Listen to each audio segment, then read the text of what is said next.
When grieving parents finally break their silence, the question isn't just what they said. It's why now? Because in this case, that silence didn't end with a quiet statement or a measured response. It ended with raised voices, alleged offers of millions of dollars, and a story that has split public opinion right down the middle. An alleged $20 million offer, a reaction described as explosive, and a tragedy that many believe was never fully explained. But before we go any further, let me be clear. What you're about to hear involves allegations, public claims, and unverified reports. There are no court rulings confirming these accusations, and much of what surrounds this case remains disputed.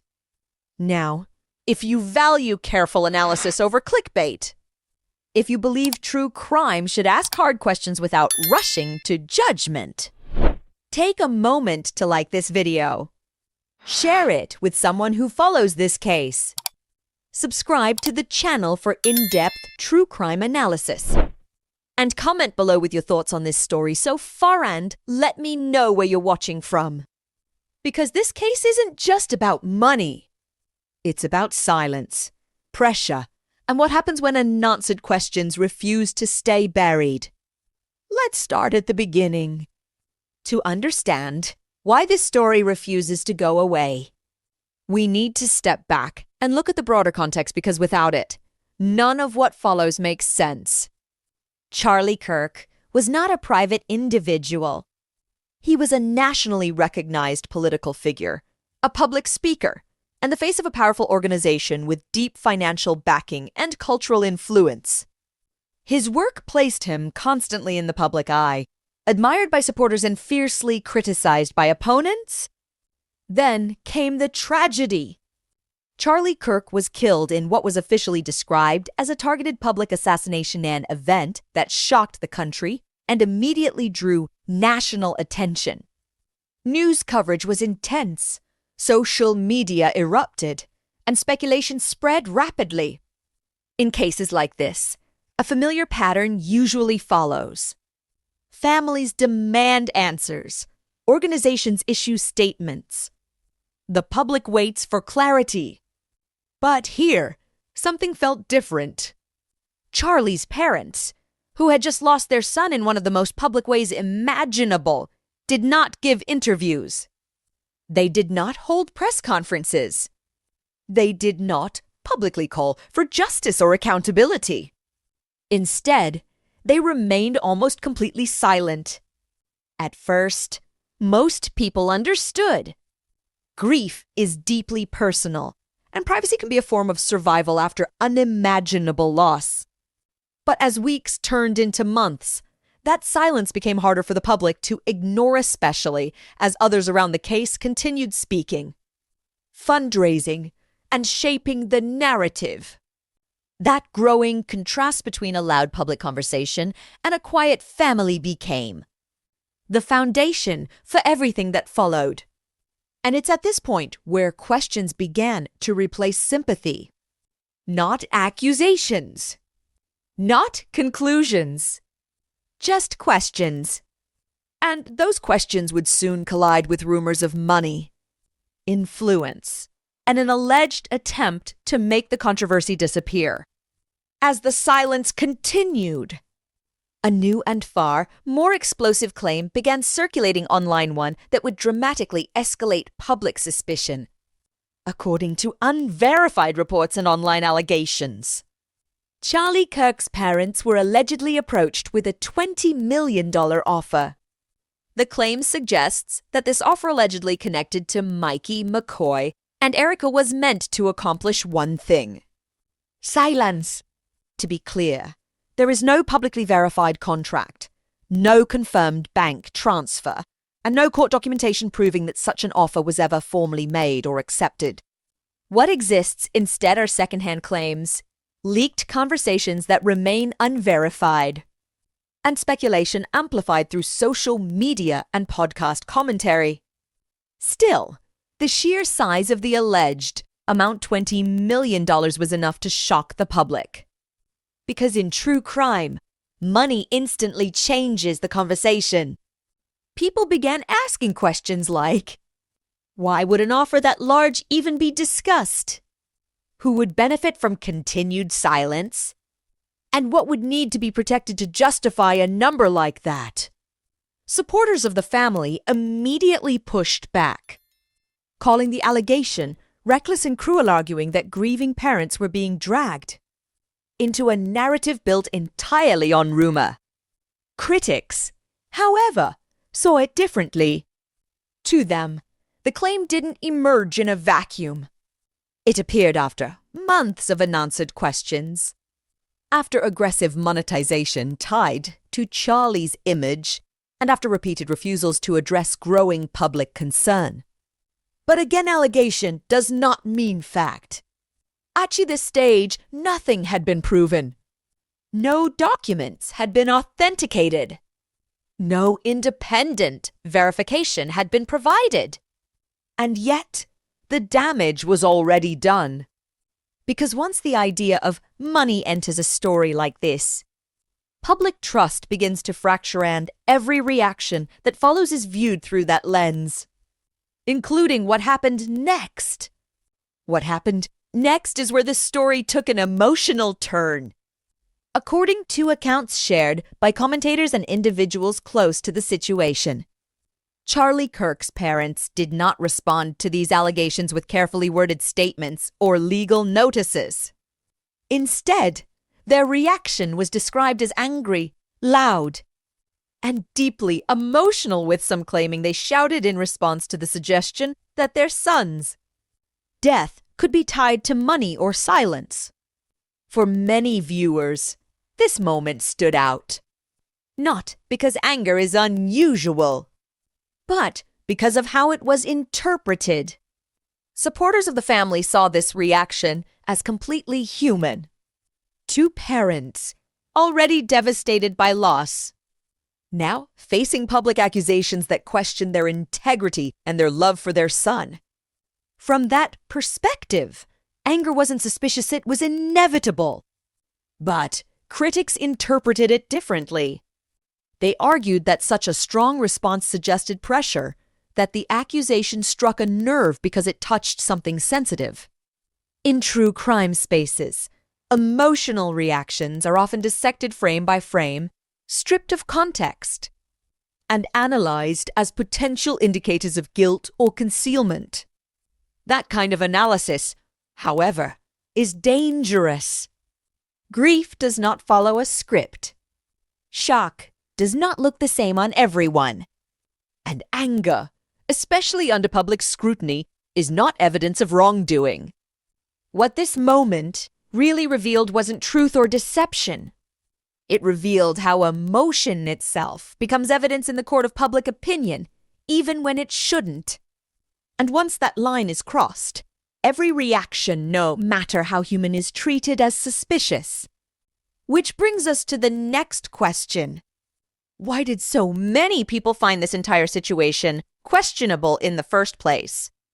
To understand the backlash, you have to understand how public trust erodes not all at once, but piece by piece. For many observers, suspicion didn't begin with the alleged $20 million offer. It began long before that. It began with prolonged silence. Months passed with no direct public statements from Charlie Kirk's parents, while conversations about his death continued to grow louder across media platforms. Fundraisers appeared. Merchandise was released. Commentary intensified. And in true crime culture, silence, especially extended silence, rarely goes unnoticed. People began asking why grieving parents weren't demanding answers publicly, why they weren't challenging official narratives, why they seemed absent while others spoke on their behalf. Again, these questions were not proof of anything. But in the absence of explanation, speculation filled the space. Then came the timing. The parents' reported emotional reaction didn't happen in isolation. It followed months of rumors, alleged leaks, and online theories. To some viewers, the reaction felt delayed almost as if the accusations had finally crossed an unspoken line. And finally, there was the money factor. Once large financial figures are introduced, every silence looks strategic. Every emotional response looks defensive. And every refusal to engage feels intentional. This is how suspicion grows, not because facts demand it, but because uncertainty invites it. And in the world of true crime, unanswered questions often feel more compelling than verified answers. But public suspicion alone doesn't sustain a narrative. For that, you need amplification. When figures like $20 million are mentioned, even as allegations, they instantly shift how a story is perceived. Money suggests power. Power suggests leverage. And leverage suggests motive. But it's important to slow down here. There has been no verified financial trail publicly released that confirms any payment, offer, or transfer connected to Charlie Kirk's parents. No bank records. No signed agreements. No court filings. What exists instead is perception. And perception, when paired with influence, can be just as powerful as evidence.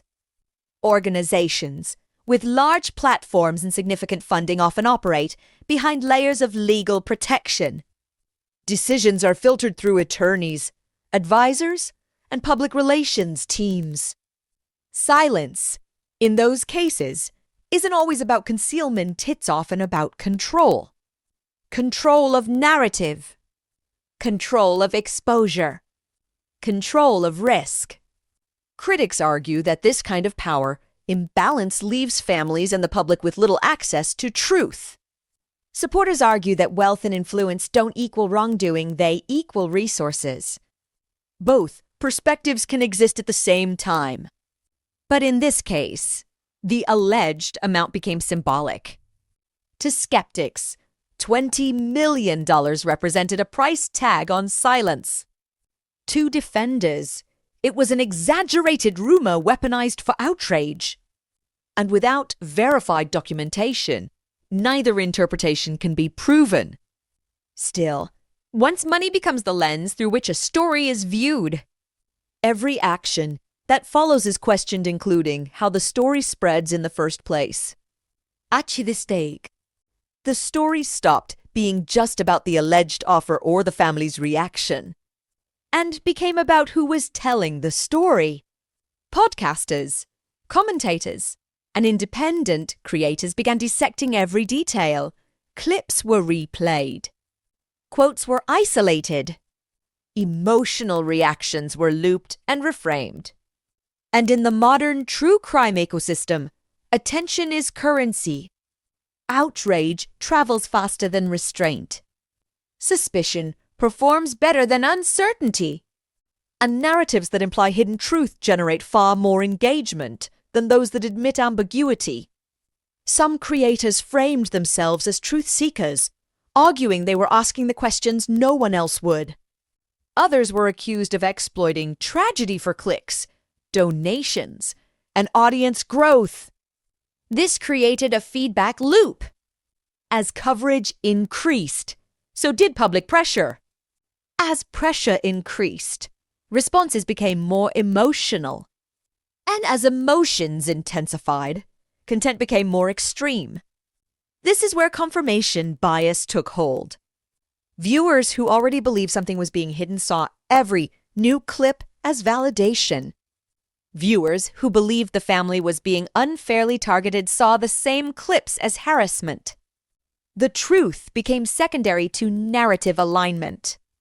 And once a case reaches this stage, clarity becomes incredibly difficult because every new development is interpreted through pre-existing belief, which raises a critical question.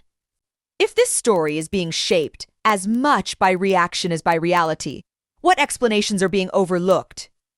Amid the speculation and noise, there are explanations that rarely gain the same attention but deserve equal consideration.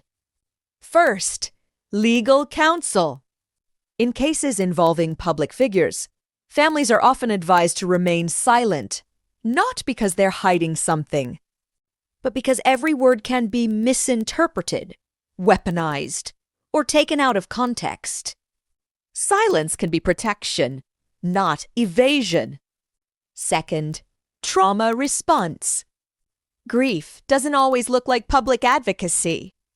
Some families retreat inward. Others avoid media entirely to preserve what little emotional stability remains. Anger, silence, and withdrawal are all common reactions to prolonged stress and loss. Third, media saturation. When a story becomes consumed by online speculation, engagement often invites more scrutiny, not resolution. For some families, engaging only feeds a cycle they want no part of. These counterpoints don't erase public curiosity, but they do challenge the idea that silence automatically equals guilt. Ethically, true crime exists in a delicate space. It asks for accountability, but it must also respect humanity. It seeks answers, but it must acknowledge uncertainty. And it investigates systems of power without turning private grief into public spectacle. When those lines blur, harm can occur even without malicious intent. And that brings us to the most important distinction in this case. What do we actually know? At this point, it's essential to separate fact from assumption because without that distinction, speculation can quickly become perceived truth. Here's what is known. Charlie Kirk's death was a public tragedy that drew national attention. The case sparked widespread discussion, emotional responses, and ongoing debate. His family largely remained out of the public eye following the event.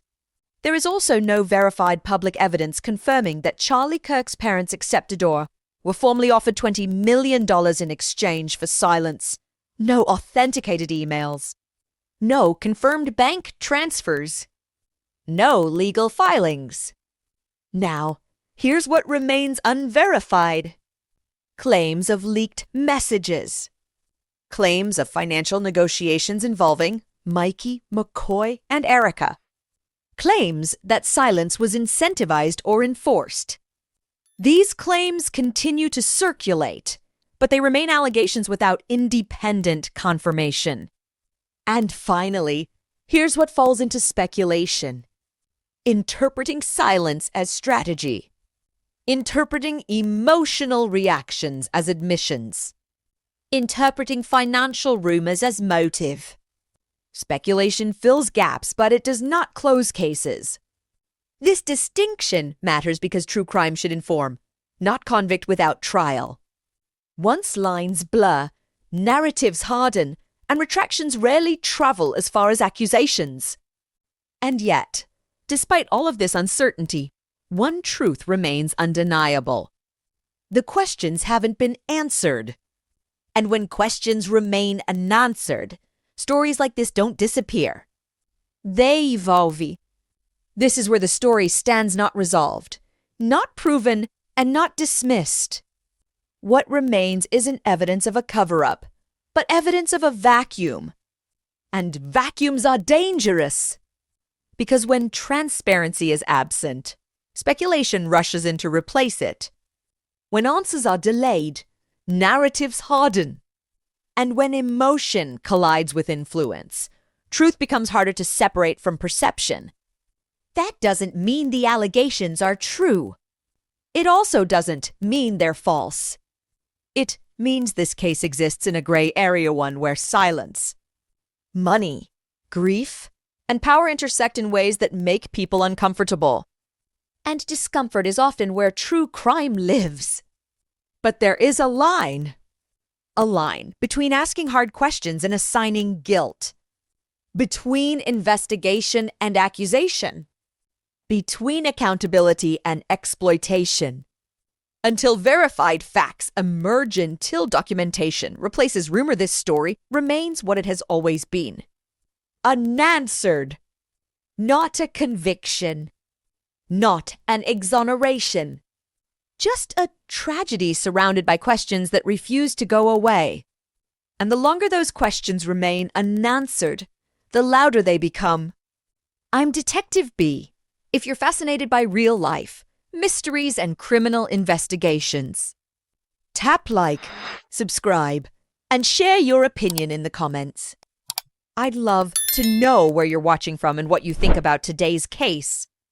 Make sure to subscribe and turn on the notification bell so you never miss a new episode. Until next time, stay curious, stay vigilant, and remember, in true crime, the line between fact and perception is often thinner than we realize.